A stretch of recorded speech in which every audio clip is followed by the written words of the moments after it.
feature presentation.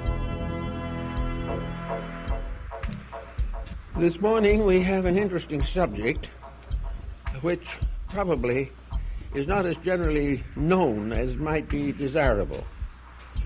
In antiquity, the first sciences to be developed were mathematics, astronomy, and music. In various ways, in various degrees, in various modes, these ancient forms have been disseminated throughout the entire world. From the most primitive people to the most exalted, psalms, rhythms, and various artistic pursuits have developed and gradually risen to the degree of fine art and classical music. Mathematics was the beginning of it all.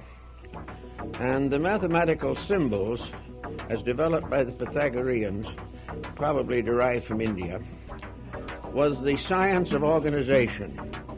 It made possible a classification and integration of all of the different forms of phenomena in nature. Mathematics enabled us to get the problem of time, to find locations, to add up various problems and formulas, indispensable to the advancement of science and equally indispensable to the advancement of economics.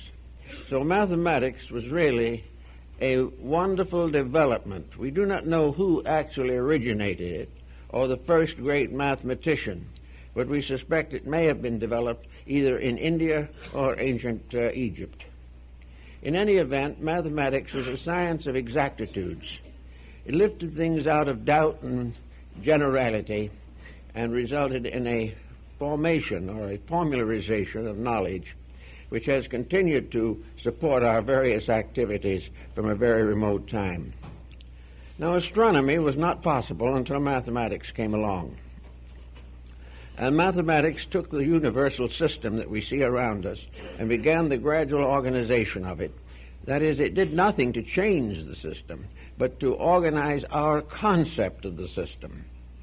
It began to reveal to us the really wonderful universe in which we lived. It's gradually revealed to us that things were not accidental, that there were laws and rules governing practically every procedure and function of the universe. The combination, therefore, of mathematics and astronomy added together formed what has been called astrotheology. That is, religion based upon the supporting evidence of nature. In other words, it was possible to decide certain values, moral and otherwise, because of their symbolic place in the natural world around us. We began to realize, for instance, the very simple fact that there aren't many accidents in the functions of universal law. We began to realize the effects that follow causes, and also the timing of cycles. We began to develop the theory of protecting agriculture through knowing the seasons and all the different forms of planting and reaping came to our attention and were integrated into a pattern. It all added up to one simple fact. We were living in a wonderful universe ruled by something. Now, what it was ruled by was still a little dim, because the physical form of the universe seemed to be all that we could find out about it. But gradually there came to the realization of these people that the physical universe was a symbol, that the processes which exist and make the universe a symbol are invisible. And gradually out of the contemplation of visible things, we began to recognize the need for invisible forces behind these things. We could see bodies, but we couldn't see the life in them. But we could find out something about it by watching its effects in the material world. We could not control completely our integration of the vastness of the universe, but we were able to gradually create a series of laws by which we could obey the simple phenomena of life. And out of this research, this thoughtfulness of primitive people, we have the moral code.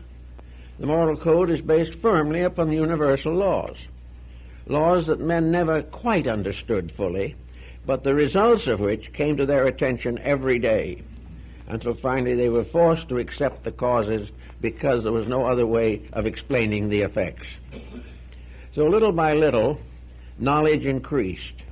And then there came quite an interesting division in this problem.